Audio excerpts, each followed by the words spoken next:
లౌకికవాదం మంచిదే, కానీ లౌకికవాదాన్ని వక్రీకరించి వాళ్ళని చేయనీయకుండా మీకు ఏదో అన్యాయం జరుగుతుంది, నష్టం జరుగుతుంది ప్రయత్నం చేసే క్రమంలో ఇక్కడ మన అమ్మాయి వెళ్ళి వాళ్ళని దాడి చేసి చూడు, మొన్న వాళ్ళేమో మతపరంగా చేస్తే ఇక్కడ హిందూ ముస్లింస్ మధ్య గొడవ వస్తుంది రావాలని ట్రై చేశారు. మన దగ్గర మన గవర్నమెంట్ ఏం చేసింది, సమానమే చూడని అమ్మాయిని పంపిస్తే అమ్మాయి సక్సెస్ చేసింది, అద్భుతంగా మీడియా ముందు మాట్లాడింది. నేను తీసిన సినిమా ఇదే ఉంది, Vande Bharat save India cinema, Suman గారు వచ్చి సుమన్ గారు యాక్ట్ చేశారు. దాంట్లో ఏముంది అంటే తీవ్రవాదం అనేది కరెక్ట్ కాదు, ఏ కులమైన ఏ మతమైనా దేశాన్ని ప్రేమించాలి, జెండాకు దండం పెట్టాలి. ఒకవేళ తీవ్రవాదాన్ని అణచాలని అందరు అనుకుంటే ఏంటంటే పొరపాటుగా హిందువులు తీవ్రవాదాన్ని వ్యతిరేకిస్తే మొత్తం వాళ్ళు అంటారు. అప్పుడు ముస్లింసే పూనుకొని తీవ్రవాదాన్ని అణిచివేసేదానికి పాత్ర వాళ్ళు ధరించి ముందుకు రావాలని వచ్చారు.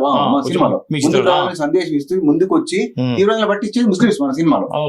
అందుకోసం దేశభక్తి వాళ్ళ మార్పు రావాలి. కొందరులో నేను అందరు చాలా మంచివారు ఉన్నారు, ఒకరిద్దరు కొద్ది మంది ఉంటారు కదా, వాళ్ళ మార్పు రావాలని తీసిన సినిమా అది.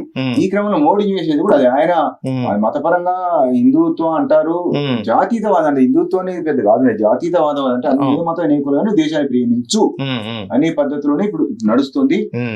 కాబట్టి మనకు ఎలాంటి ఇబ్బంది లేదు, అన్ని మతాలు కలిసి యుద్ధానికి పూనుకున్నాం.